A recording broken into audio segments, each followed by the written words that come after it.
matin, Église de Mélile. Un vrai plaisir de commencer, débuter cette année 2021 avec vous. Et j'en profite immédiatement pour vous souhaiter une bonne année bénie en 2021. Et on avait-tu hâte qu'elle passe l'année 2020? En fait, on ne sait pas trop comment va se dérouler 2021, mais au moins on est là.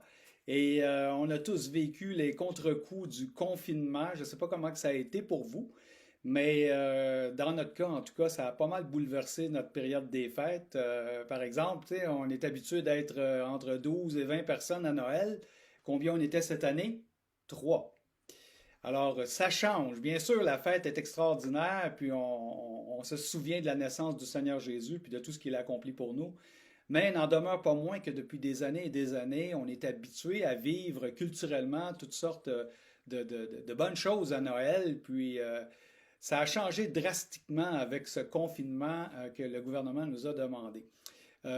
J'aimerais aussi en profiter pour saluer votre pasteur Claude Hurtaud, le remercier pour son invitation pour moi ce matin. Pour ceux qui ne me connaissent pas, mon nom est Sylvain Paradis et je travaille à Sambec au niveau du développement depuis déjà quelques années.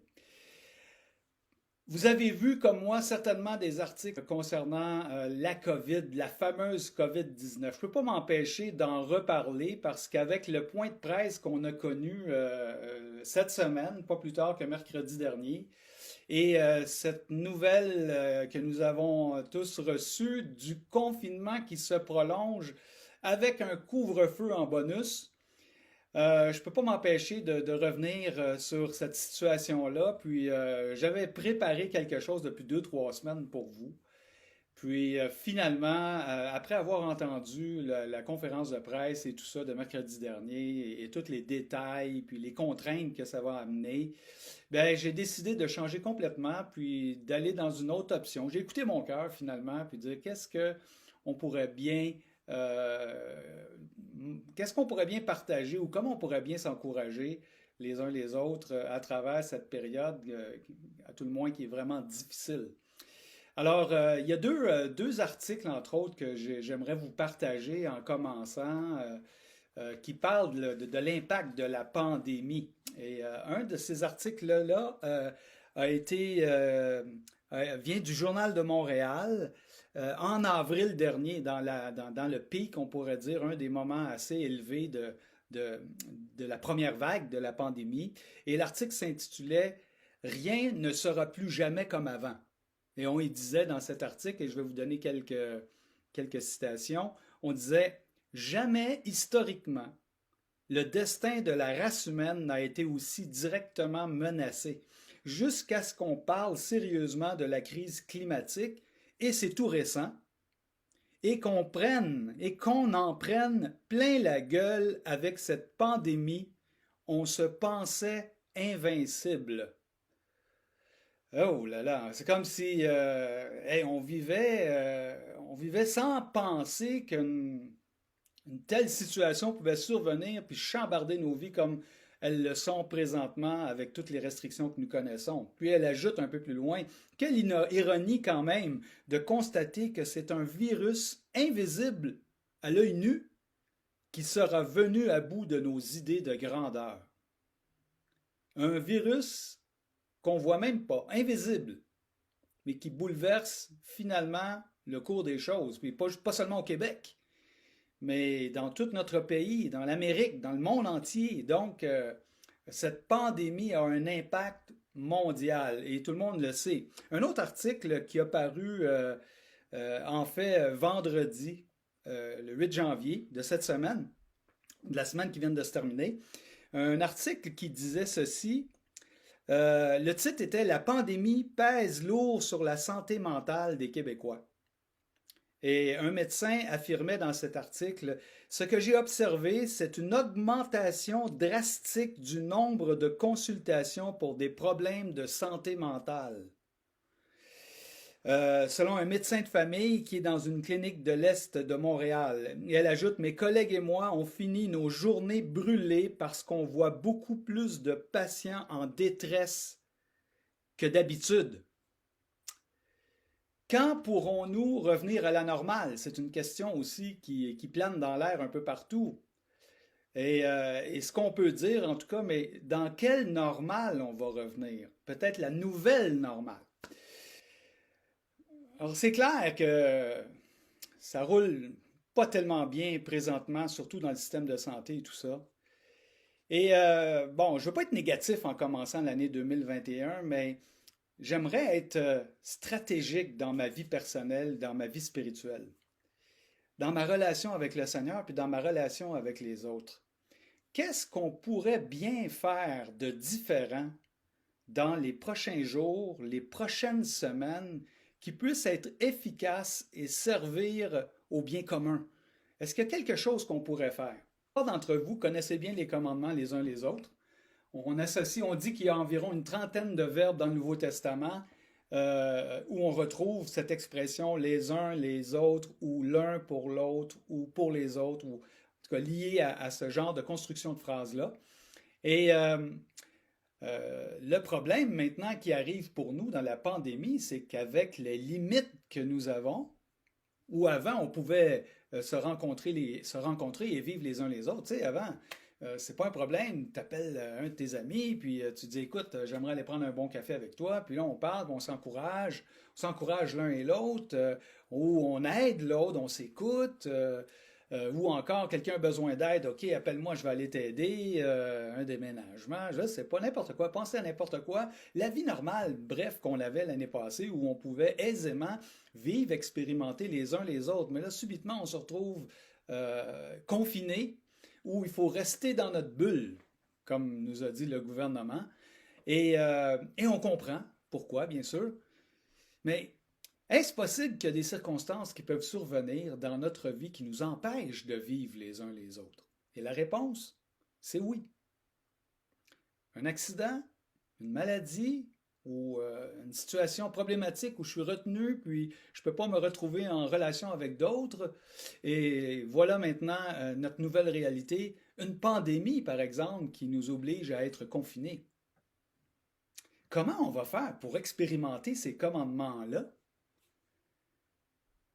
Comment on va y arriver si on ne peut pas se rencontrer les uns les autres? Alors, oui, c'est vrai qu'on ne peut pas mettre en pratique ou on est limité, en tout cas, dans l'exercice de les uns les autres, mais sauf pour un qui concerne les autres et pour lequel il nous est demandé de prier.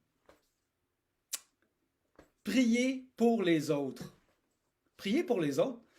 On peut prier en tout temps, on peut prier n'importe quand, on peut prier à n'importe où on se trouve. On n'est jamais empêché de pouvoir prier pour les autres.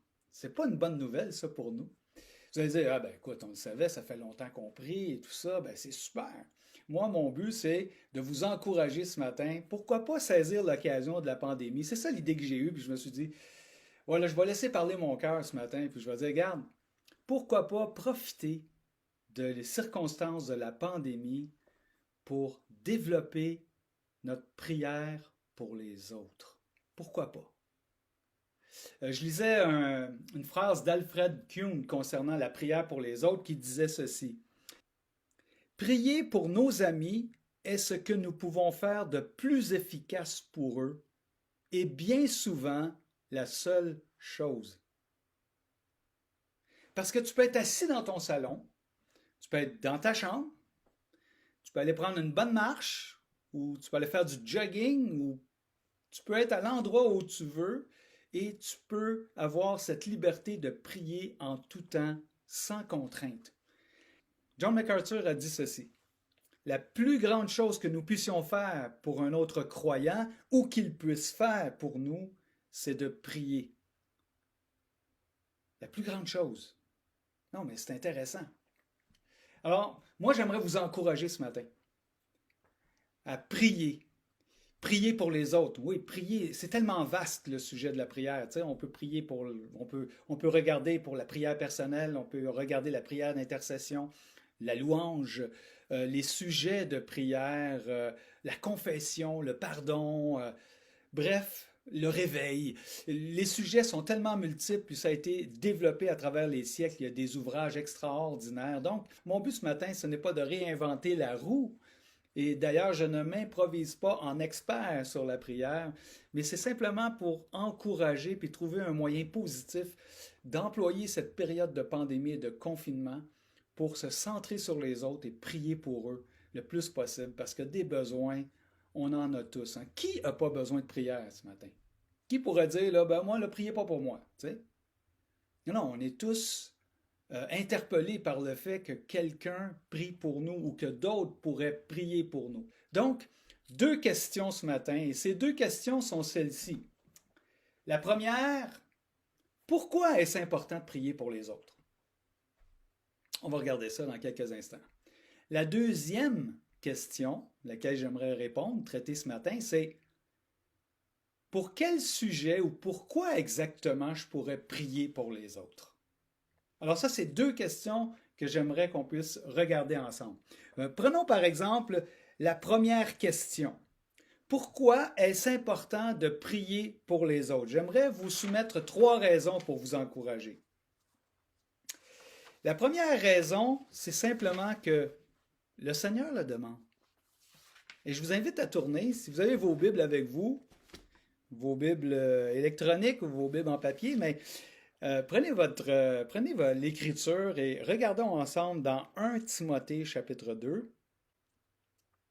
1 Timothée 2, à la phrase numéro 1, au verset numéro 1. Qu'est-ce qu'il dit? J'exhorte donc, avant toute chose, à faire des prières, des supplications, des requêtes, des actions de grâce pour tous les hommes, pour les rois et pour tous ceux qui sont élevés en dignité, afin que nous menions une vie paisible et tranquille en toute piété et honnêteté. Première raison, c'est simple, le Seigneur le demande. Donc, priez pour tous les hommes. Voici ce que je demande. Voici l'essentiel. Avant toute chose, prie.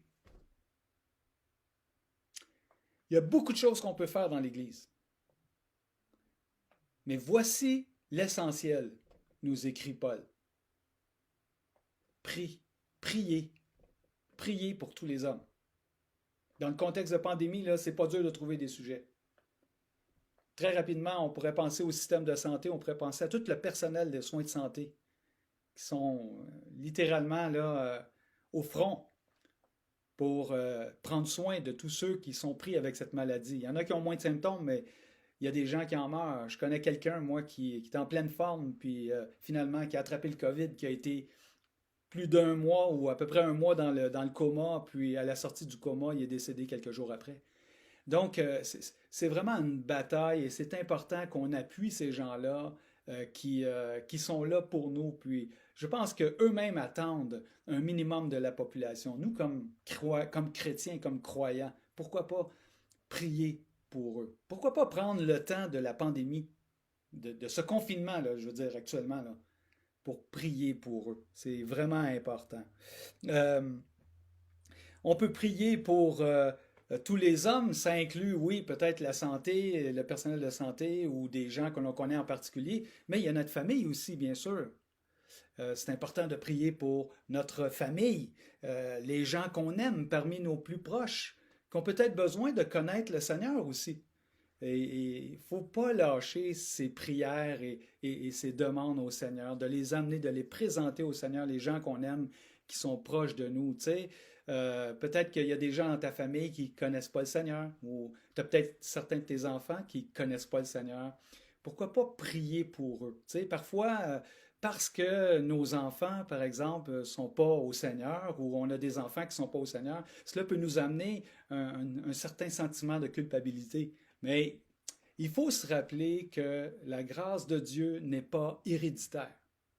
C'est-à-dire que ce n'est pas quelque chose qui est inné qu'on a à la naissance. Et je pense entre autres à une citation que j'ai lue récemment. Il dit « La grâce de Dieu n'est pas héréditaire et la régénération n'est pas le fait de notre naissance ou de notre sang. » C'est Charles Spurgeon qui a dit ça.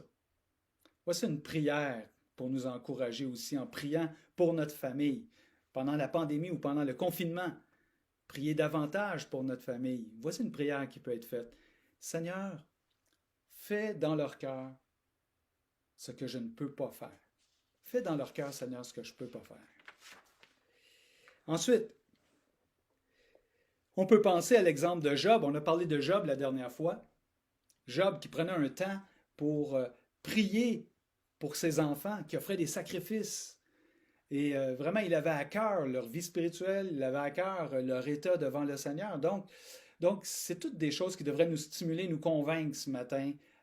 Pourquoi pas prier davantage pour les gens qui sont autour de nous dans le contexte de ce que nous vivons actuellement. Prier aussi, comme dit le texte, pour les autorités. Le texte nous dit, dans la version français courant, j'aime regarder quelques versions pour m'aider à mieux saisir. Le texte dit ceci: « Il faut prier pour les rois et tous ceux qui détiennent l'autorité, afin que nous puissions mener une vie paisible, une vie tranquille. » Priez pour les autorités dans ce moment de confinement. Priez pour nos gouvernements. Notre nation a besoin de prière. Honnêtement, c'est tellement facile de critiquer, c'est tellement facile, tu sais, c'est comme une réaction naturelle que la plupart d'entre nous avons de trouver ce qui ne fonctionne pas et d'apporter une critique. Mais présentement, le plus grand besoin, je pense, pour ceux qui sont en autorité, c'est vraiment de prier pour eux, afin que Dieu les dirige. Honnêtement, le texte nous dit pour que nous puissions mener une vie tranquille. Donc, lié à notre vie en paix dans notre société, dans notre pays, et lié au fait de la prière que nous faisons en faveur de nos autorités. Alors moi, ça me parle beaucoup. Je vais faire attention à ma tendance peut-être à être critique ou à critiquer, mais pourquoi pas renverser la situation et au lieu de critiquer, prier. Prier pour eux. Prier pour nos gouvernements. Mettre des noms aux personnes clés. M. Legault et M. Trudeau. Et on a vu d'autres nouvelles cette semaine qui nous rappellent que l'Amérique a besoin de prière aussi. Donc, pourquoi pas prier? Notre nation a besoin de prière. Ensuite, un deuxième verset pour nous encourager à prier, puis pour nous rappeler comment c'est important de prier. Éphésiens 6, 18. C'est écrit « Priez pour tous les saints ». On peut peut-être aller lire l'ensemble du verset. Si vous avez vos Bibles, vous pouvez venir avec moi dans Éphésiens 6, le verset 18. C'est un verset qui encourage à la prière. C'est une phrase qui est tirée de la lettre de Paul aux Éphésiens, qui encourage à la prière. Il dit ceci: « Faites en tout temps par l'Esprit toutes sortes de prières et de supplications. Veillez à cela avec une entière persévérance et priez pour tous les saints. » Quel encouragement! Oui, priez, faites toutes sortes de prières. Comme je le disais tantôt, vous avez besoin de prier pour vous-même, mais continuez. Vous avez des choses peut-être à confier ou vous avez à vous en remettre au Seigneur. Vous avez des sujets précis, des demandes précises pour le Seigneur. Vous avez besoin d'être pardonné, vous avez besoin de vous rapprocher de lui. Bien, le Seigneur vous exhorte, vous encourage à le faire.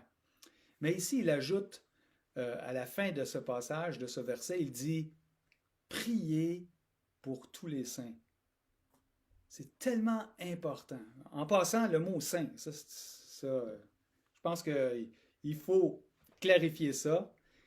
Il y a une quarantaine d'années, moi, je pensais quelqu'un qui était saint, c'est quelqu'un qui était déjà décédé puis qui avait eu une vie extraordinaire de sainteté. Ça, c'était ma conception. Puis je sais que c'est la conception peut-être encore aujourd'hui de plusieurs personnes.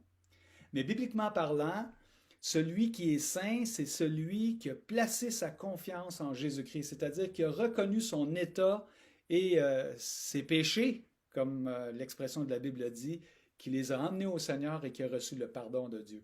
À partir de là, nous voyons un peu partout dans l'Écriture que ces gens sont appelés saints. Lorsque, par exemple, Paul écrit aux Éphésiens, si on retournait au chapitre 1, il dit « Paul, apôtre de Jésus-Christ, par la volonté de Dieu, aux saints qui sont à Éphèse et fidèles en Jésus-Christ. » Donc, ils sont bien vivants, ils sont là. Et si je reviens, par exemple, à l'église de Boisbriand, vous avez, parmi vous aussi, vous avez des saints. Tous ceux qui ont placé leur confiance en Jésus-Christ sont déclarés saints. Donc, à commencer par votre propre pasteur, Saint Claude. Saint Claude Hurtaud. Non, mais c'est spécial, hein? Vous avez Saint Robert aussi. Saint Robert qui a des responsabilités au niveau des finances. Vous avez Saint Denis, oui, Saint Yvette. Vous en avez plusieurs. Je pourrais nommer chacun de vos noms finalement. Et Saint Nicolas. Je ne parle pas du Père Noël, là, je parle du Nicolas de l'Église de Mélile. Blague à part. C'est simplement pour dire que nous sommes, par notre foi en Jésus-Christ, déclarés saints. Et voici ce que le Seigneur nous demande. Priez pour tous les saints. Priez pour les autres. Priez pour les autres. Prendre cette occasion de confinement et de prier pour les autres. Est-ce que ça en vaut la peine?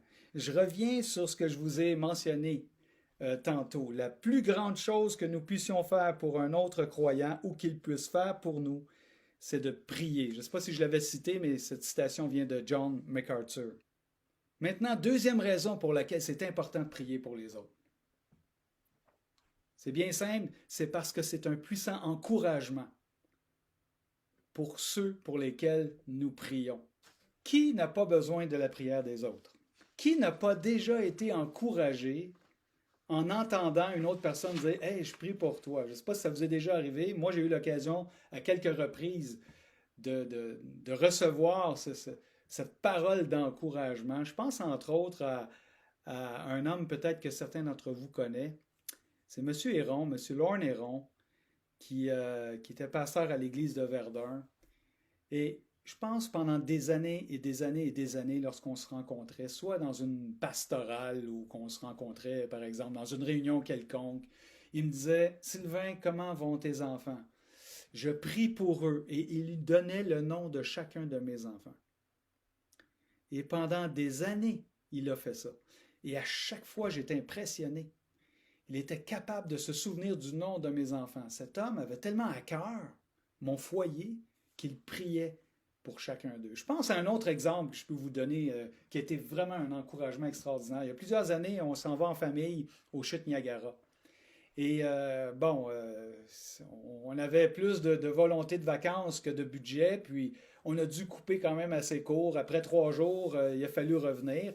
Puis avant de partir, on est allé au Pizza Hut pour se faire plaisir. On était avec la famille.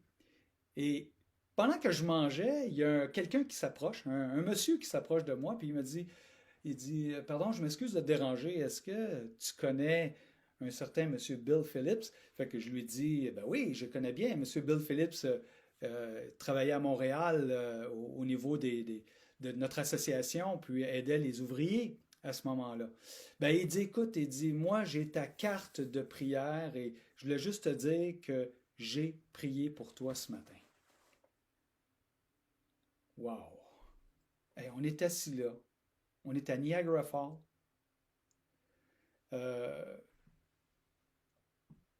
Un monsieur s'approche que je ne connais pas. Il m'a reconnu à cause de la photo sur une carte de prière qu'il y avait de moi.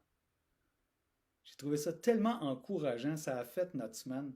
C'est encore plus spécial pratiquement que de voir les chutes Niagara parce que tu te dis, voyons donc, c'est spécial que quelqu'un vienne dire, qui ne te connaît pas, vienne dire, hey, j'ai prié pour toi ce matin. Wow! Alors, ce que j'essaie de vous communiquer, c'est que c'est tellement encourageant lorsqu'on sait que d'autres prient pour nous. Vous avez besoin qu'on prie pour vous. Et moi, j'ai besoin que vous puissiez prier pour moi. Donc, c'est un échange. C'est sûr qu'on ne peut pas prier pour tout le monde, tu sais. Il y a peut-être une liste à établir, il y a peut-être des choix à faire en fonction de ce qu'il y a sur notre cœur, en fonction des personnes pour qui on a à cœur de prier. Mais une chose est sûre, il ne faut pas s'empêcher de prier. Pourquoi pas dans le confinement? Travailler, prier davantage. Pour des gens autour de nous qui en ont besoin. Prier pour les autres, c'est une façon de manifester notre amour aussi. Parce que ça revient à dire « Je prends du temps pour cette personne et je prie pour elle ». Alors, on a l'occasion d'exercer, d'avoir un impact sur des personnes simplement en priant pour eux.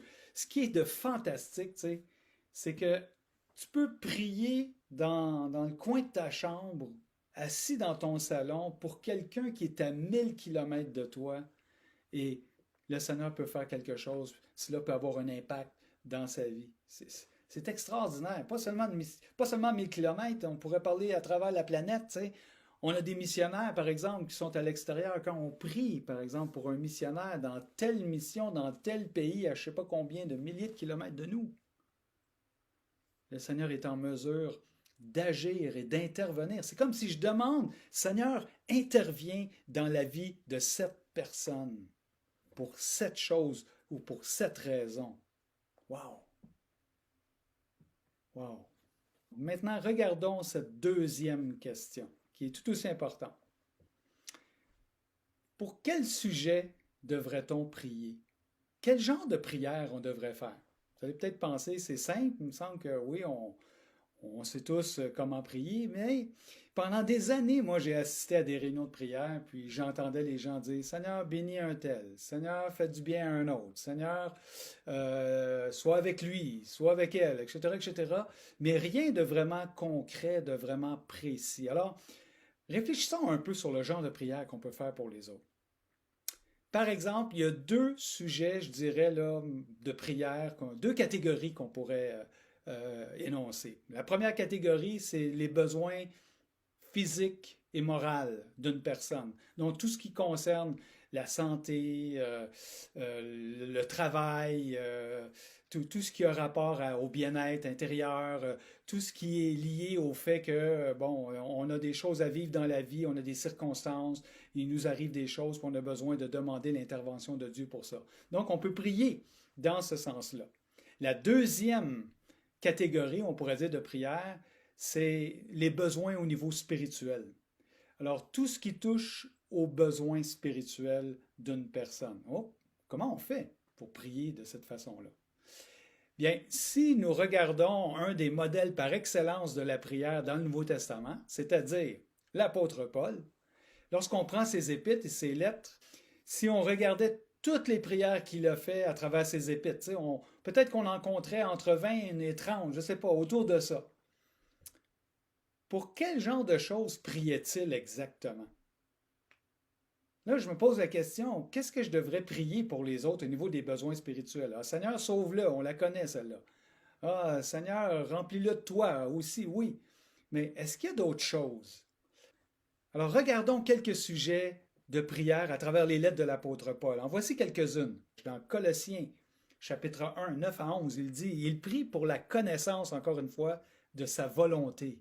Il dit, c'est pour cela que nous aussi, depuis le jour où nous en avons été informés, nous ne cessons de prier pour vous et de demander que vous soyez remplis de la connaissance de sa volonté. Ah Seigneur, je te prie pour un tel, je te prie pour Pierre, je te prie pour, je ne sais pas moi, Maxime, je te prie pour Francine, je te prie que tu puisses la remplir de la connaissance de ta volonté.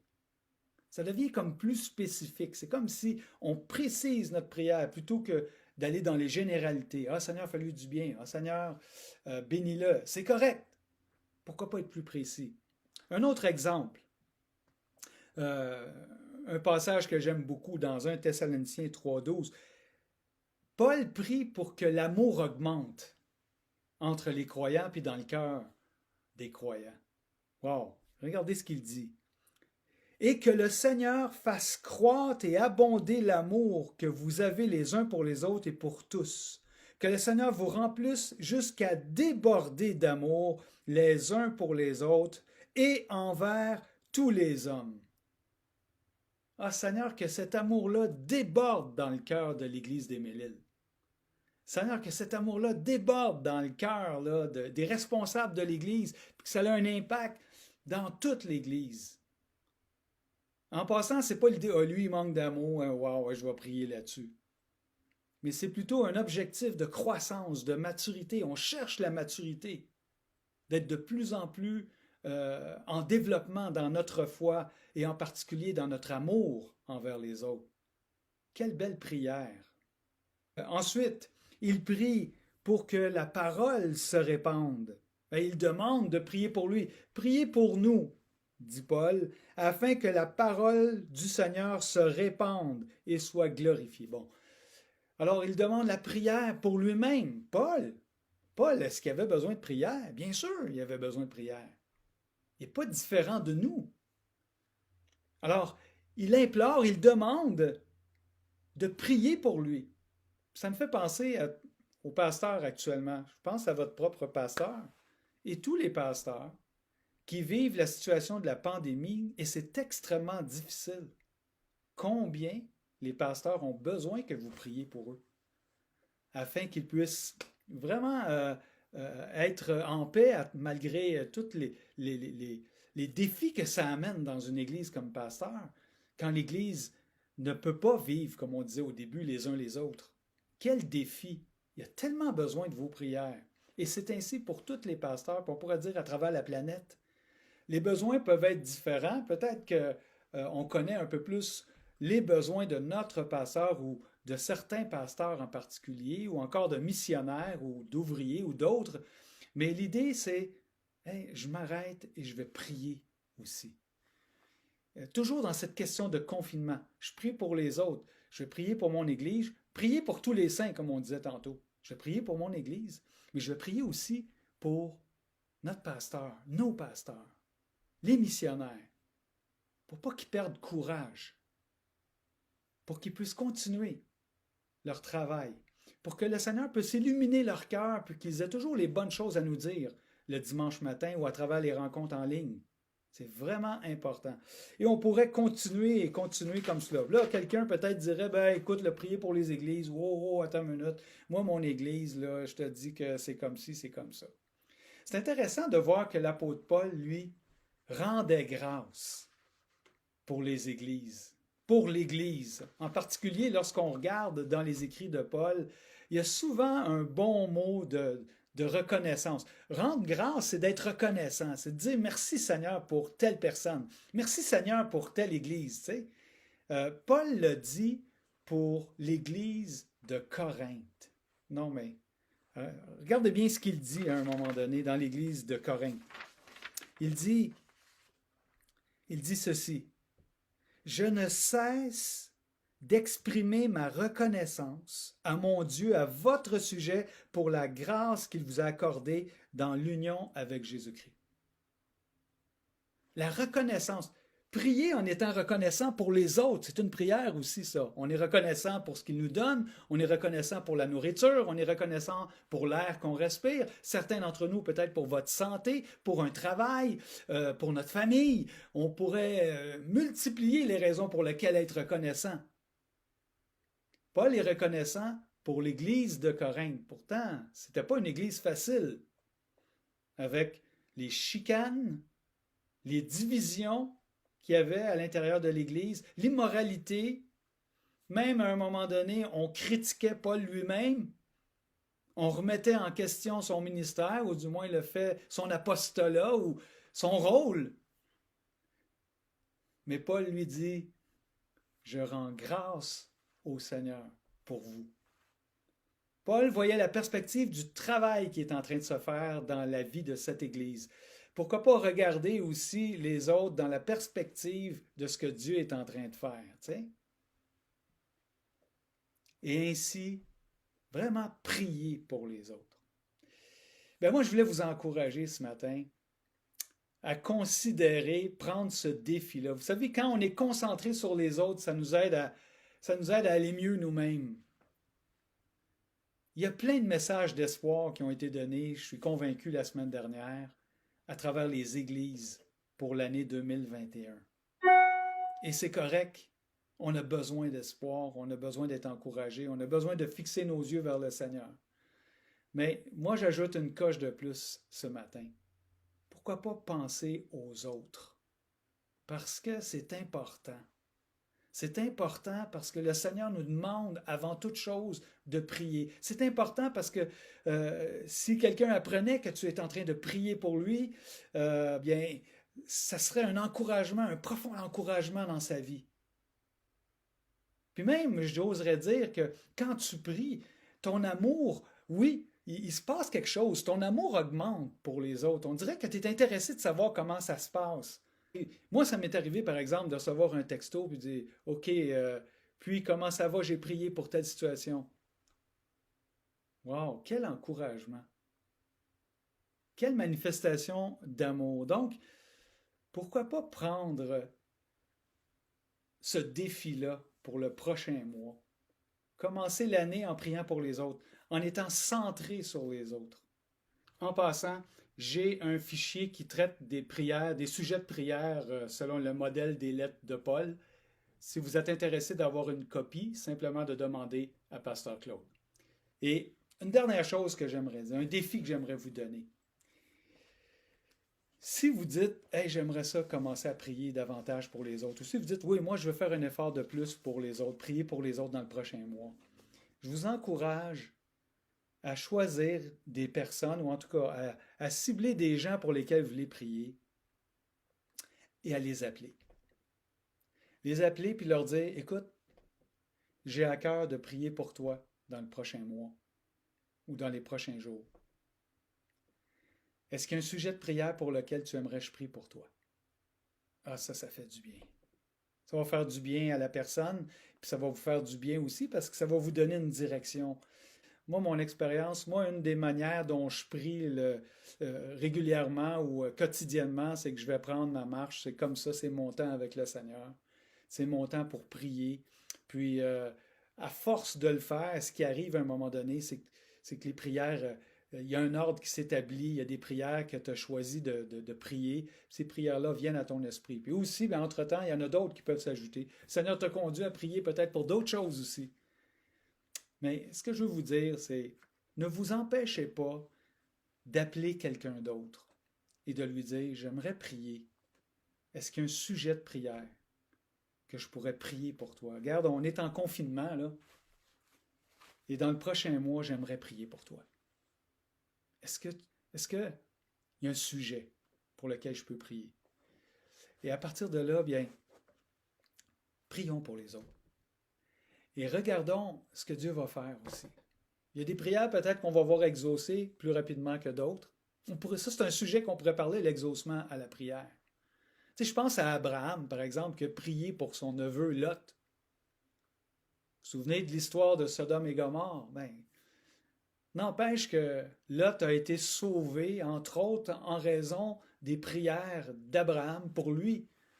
On pourrait regarder Moïse qui a prié pour Israël. On pourrait penser à Daniel qui a prié aussi pour son peuple dans le temps de Nebuchadnezzar. Les exemples sont nombreux. Anne a prié pour Samuel. Samuel priait aussi pour le peuple. Bon, bref, les exemples sont nombreux. Jésus a prié pour nous, il a prié pour Pierre. Dans la prière la plus explicite ou la liste de prières la plus explicite que nous avons du Seigneur Jésus dans Jean 17, la grande majorité de ces prières étaient centrées sur les autres, sur ceux qui croiront en lui, sur ses disciples et aussi sur ceux qui croiront en lui dans le futur. Donc, indirectement, il priait aussi pour nous. Alors, ce que j'essaie de dire, c'est la prière est un moyen efficace pour faire du bien aux autres. Et si on ne peut pas être les uns les autres ensemble à cause du confinement, il n'y a pas de limite aux prières que nous pouvons faire pour les autres et pour qu'ils puissent recevoir un encouragement de notre part et de la part du Seigneur aussi. Alors, je vous lance ce défi. Que le Seigneur puisse vous bénir abondamment, qu'il vous accorde une année 2021 remplie de lui-même. Je ne sais pas ce qui va se passer en 2021. Où est-ce qu'on va aller avec les vaccins, la pandémie, puis tout ça. Mais une chose est sûre, le Seigneur est avec nous. Il dit, je suis avec vous tous les jours jusqu'à la fin du monde. Et il nous a dit, écoutez, c'est important. Priez pour les autres. Que le Seigneur vous bénisse. À la prochaine.